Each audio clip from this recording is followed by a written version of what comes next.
what's up? It's Todd, and today I'm going to address one of the questions I seem to get asked more than any other lately, and that is how to pick up girls in groups. See, this is a bit of a lost art, because back in the day when things were very structured and very technical, everybody knew how to do this. Now in the days of natural game, a lot of these technical understandings seem to have been lost, and now guys are like, oh, I can't talk to her, she's with friends. What kind of bullshit is that, right? Most hot girls are with friends. If you don't know how to pick up girls with friends, 90% of the girls in the world are off limits to you. So it's so critical that you figure this out. All right, so what I'm gonna address today is how to talk to girls in groups of various sizes, because that makes a difference. How to talk to girls in groups of 3s and 4s, how to talk to girls in 2s, because that's very different. How to talk in big groups. We'll also talk briefly about how to deal with girls that are with guys. And then finally, cases like girl with her mom, that kind of stuff. So quick question, you've known this girl for most of your life, or it sounds like a long time. What? What? Do you have another question about her? I do. What is it? Which is, if I, as a total charming stranger, had a mild crush on her, would you tell me I should run away and protect myself? Or would you be like, she's viably crush-worthy? She's like the best person I know. Really? That's all I have to say. I like that. I love that we're talking about her as if she's not here. It's all right. No, the whole point is that she is here. It's just I love the... myself anymore. Thanks, guys. I love the reactions, actually. You're completely adorable. Well, Well, you guys should exchange numbers, maybe. Okay. seems like a good plan. That's fine. Fair. First, basic principles and basic premises. As you get good at game, the biggest limiting factor is going to be the girl's friends. Because as you become an attractive man, more often than not, the girl you're talking to is going to be attracted to you. However, she is out with her friends most of the time. She's out at a bar with her friends, she's out having coffee or lunch with her friends, and they have a bit of a claim on her, right? She put time aside to go meet up with them, they arrange this time together, and if the friends aren't having fun during the time you're picking up the girl, if the friends feel neglected, ignored, insulted, any of those kind of things, they're going to put up some opposition, right? And the girl has a long history with her friends, a short history with you. When it comes down to the two, she's gonna choose her friends over you the vast majority of the time, all right? So it's very important that you manage the friends. There's a phrase in pickup, they say the girl is the group and the group is the girl.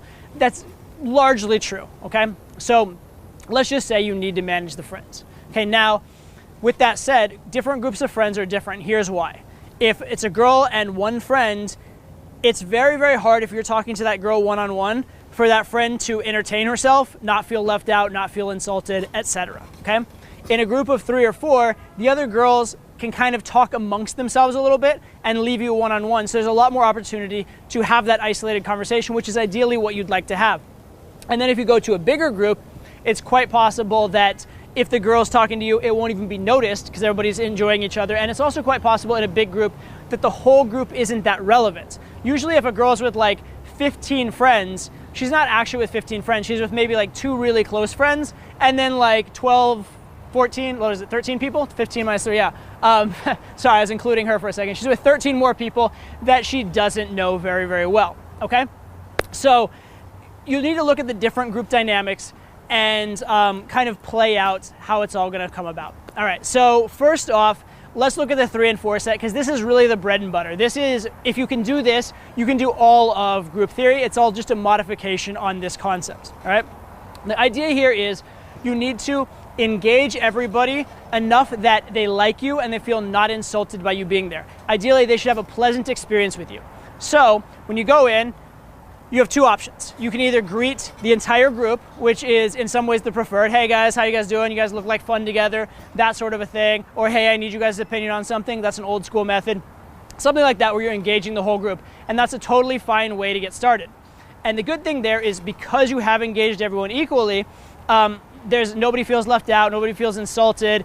You feel like a very positive social guy in general, okay?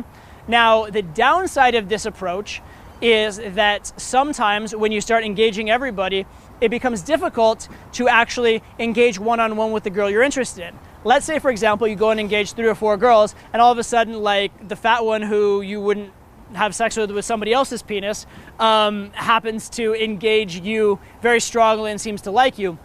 Now it could be hard to switch over potentially to one of the other hotter girls in the group because they may feel sorry for their dietarily challenged friend, or she may have made such a strong claim to you that if you switch, she'll get angry and drag her friends away.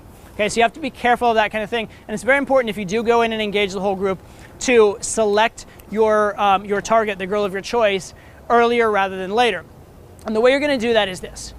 Anything that you do in the interaction that is sexual in nature or intimate in nature is directed to the girl you like. Now, you can be positive towards everyone.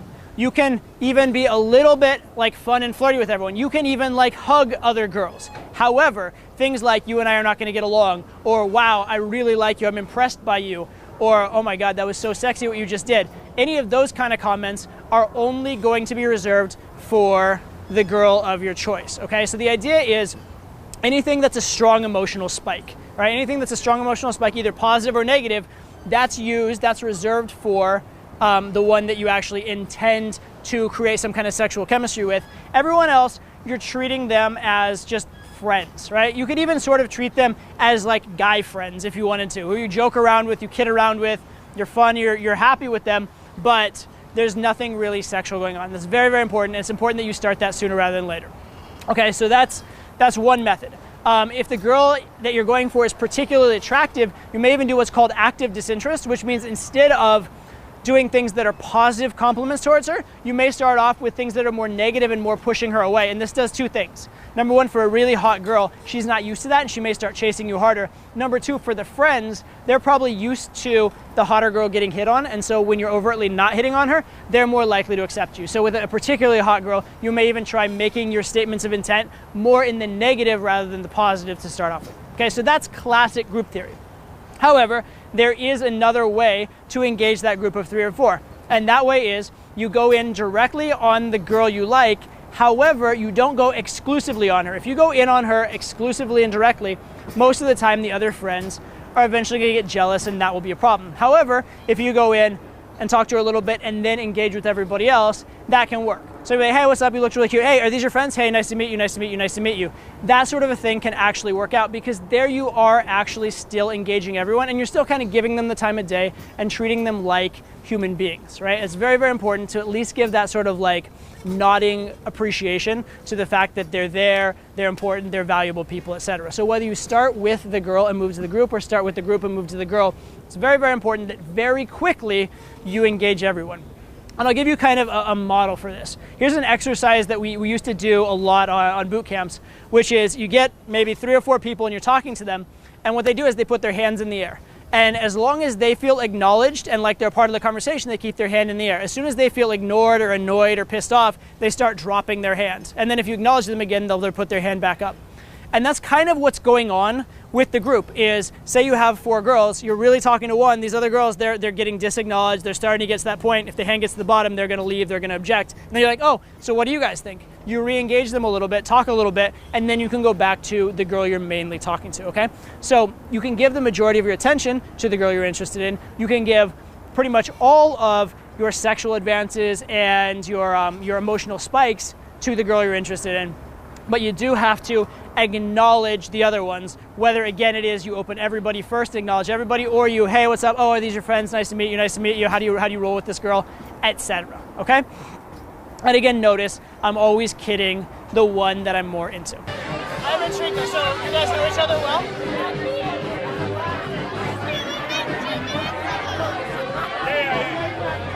You're a terrible liar. We're cousins. We know each other very well. Really? All right, so let's talk about, so that's the general case. The general case is that small to medium-sized group. Could be 3, 4, sometimes 5 or 6 even, but that small to medium-sized group, all right? Now, there are a couple special cases. One is the bigger group. The bigger group, now what's gonna happen, as I mentioned earlier, is that a lot of times the girl's not with everyone there. Oftentimes she's with 1 or 2. So you want to find out, hey, how do you guys know each other? That's actually, by the way, a very useful question in groups in general. Wait, how does everybody know each other? And the reason why that's useful, 1, it's acknowledging and including everyone. 2, you're going to find out a lot of details about the relationship status of the girl you're into. Find out what exactly what obstacles you're dealing with. You're gonna find out if she's single, if she's with someone, that sort of a thing.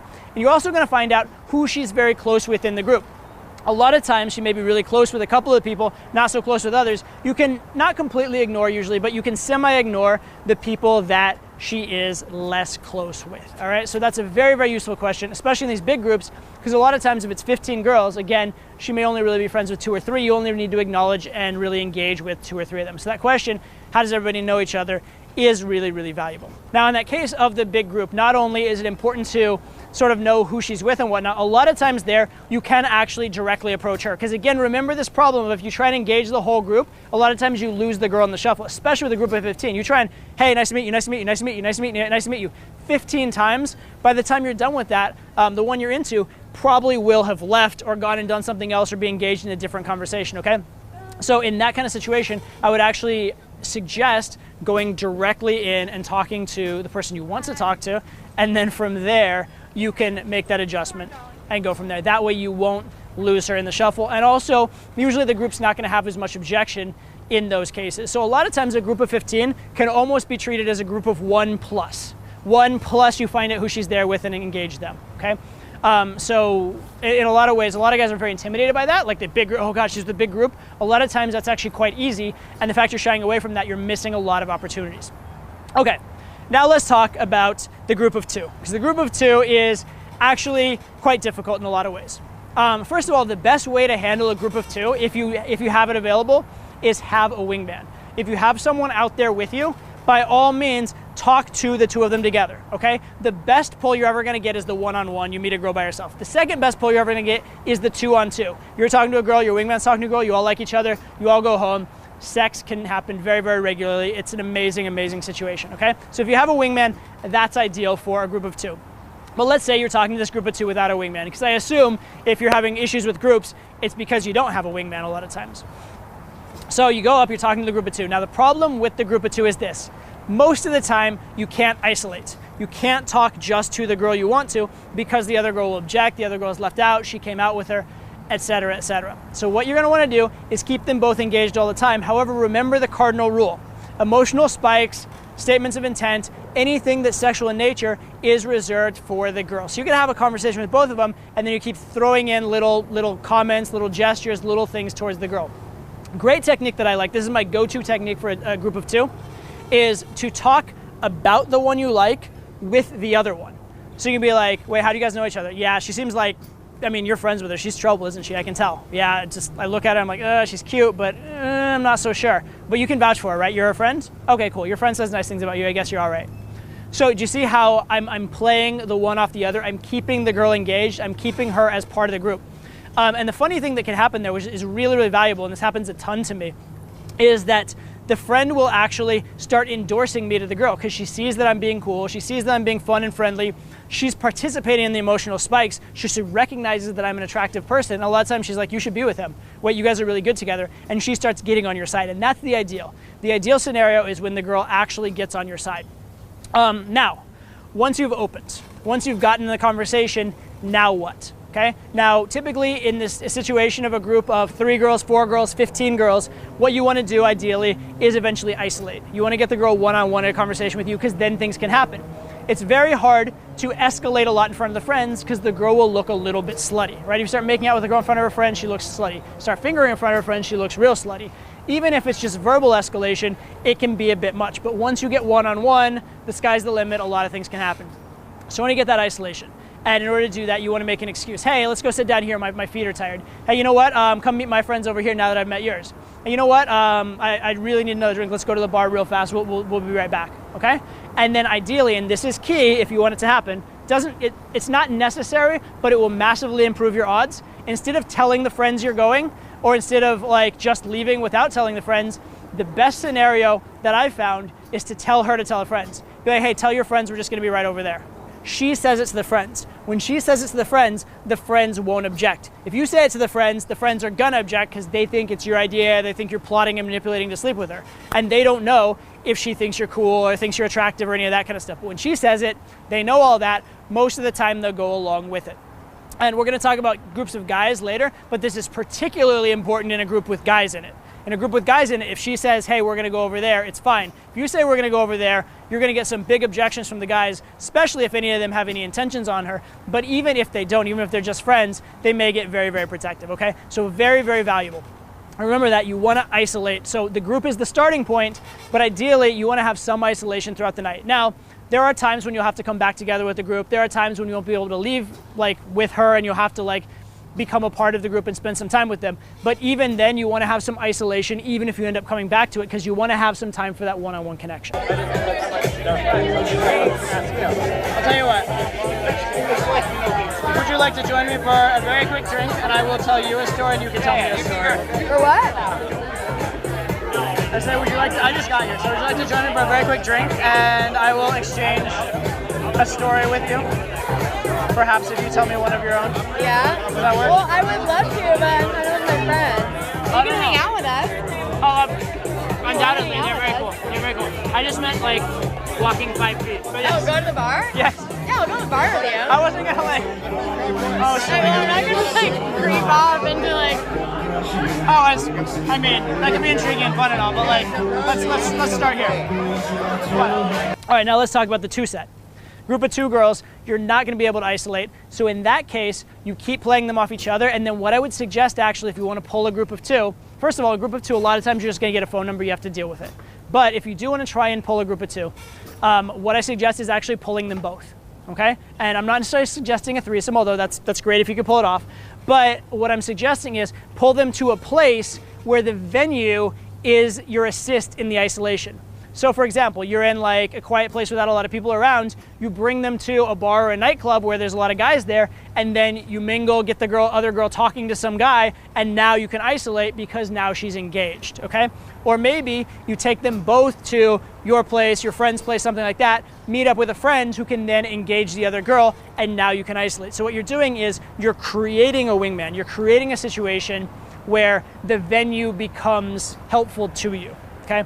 Because if you try and pull the girl off her friend, most of the time that's not going to happen. The other solution in a 2 set, by the way, is the combination of sort of outlast the friend, right? Just stay there and be positive, stay there and be positive until eventually they leave and they go home at the end of the night or at the end of the day. Or to get the friend so much on your side that she starts actually telling the girl she should be with you and encouraging it. However, even in those cases, sometimes you are just going to get numbers. And in these group situations in general, you do have to be okay sometimes with the fact that you're just going to get a number, right? Sometimes because she's with her friend and can't leave her. Sometimes she's staying with her friend and doesn't have a place to go home, or her friend's staying with her and her friend would be left out in the cold. Also, sometimes if you approach a group, it's going to be like some kind of a work function where she's with her boss and she'd lose her job if she left. Okay, so understand there are certain situations that are outside your control. Obviously try and pull, but sometimes you're just gonna have to settle for numbers, and that's just part of it with groups. Get good phone game, work on that, and you can still get great results from them. All right, so let's talk about a couple special cases. Case number 1, let's talk about guys. Let's say it's not just girls in the group, but there are guys there too. Now, how do you deal with it? Well, the general premise, the general theme I want you to use is the idea that guys are just ugly girls, okay? Treat them exactly the same as you would that obnoxious, fat, cock-blocking friend, because that's about how they're gonna act, is like that obnoxious, fat, cock-blocking friend. Until and unless they actually become overtly negative towards you, I don't want you to go in and be negative to them first, because then you give them every excuse and you make them in the right if they object to you, right? You wanna make it a situation where you've been so fun and so cool that if they have a problem with you, they look weird and they look like the asshole. If you go in and start being the asshole, they have every right to get in your face. So don't give them that right, okay? So typically, guys are just ugly girls. Once the guy starts stepping in and objecting, if that becomes a problem, then you can deal with like amogging him, trying to be cool with him, that kind of stuff. But probably in about 85 to 90% of cases, if not even more, just taking that approach, guys are ugly girls, being socially savvy will work for you, because most guys, they are not with the girl anyway. A lot of times you'll be surprised. It's their brother, it's their friend who has no chance, it's they're dating one of the girl's other friends, something like that. Or a lot of times what will happen is the guy will become beta. If you go in and you're confident in your alpha, it'll put him in his head, he'll have fear of making mistakes, and he'll just like go silent and try not to mess up. So a lot of guys, even if they want to, will not oppose you in any way and will just let you talk to the girl, all right? So be aware of that, and don't start out by getting in the guy's face. There is an alternate approach if you're really good at amogging, which is to go straight in and accept whatever social pressure you're gonna get. But I don't find that to be the highest percentage route. So unless you're very, very confident that no matter what you do, you're gonna get a negative, I wouldn't go that route. And even if you are confident of that, I would start off with the guys are ugly girls and just be prepared to battle it out if necessary. One last thing on the guy-girl groups, and this is like a special technique, I kind of like, Todd patented technique. It's what I call the accidental open. right? Because a lot of times if the girls with guys, the guys are immediately gonna have some kind of objection, right? You can tell those kind of groups. When that's the case, what I like to do is open by accident. Because if I go in and like, hey, you're cute, the guy's like, yeah, okay, move it along, buddy, right? Or if I try and engage the group, the guy might be like, oh, hey, cool, anyway, have a nice night, and engage that way. However, if I were to, for example, accidentally bump into them, oh, sorry guys, oh, hey, you guys seem cool, hey, nice to meet you, who are you? Right? The fact that it was accidental, the guy can't object to it because you've shown no agenda. So in very, very difficult guy-girl groups, the accidental open can be a good way to go. And there are a lot of different accidental opens. You can bump into them, you can like point at something over there like you're talking to somebody else and then accidentally be in their space. Various things like that. You can ask directions, seem lost, start to go and then reopen.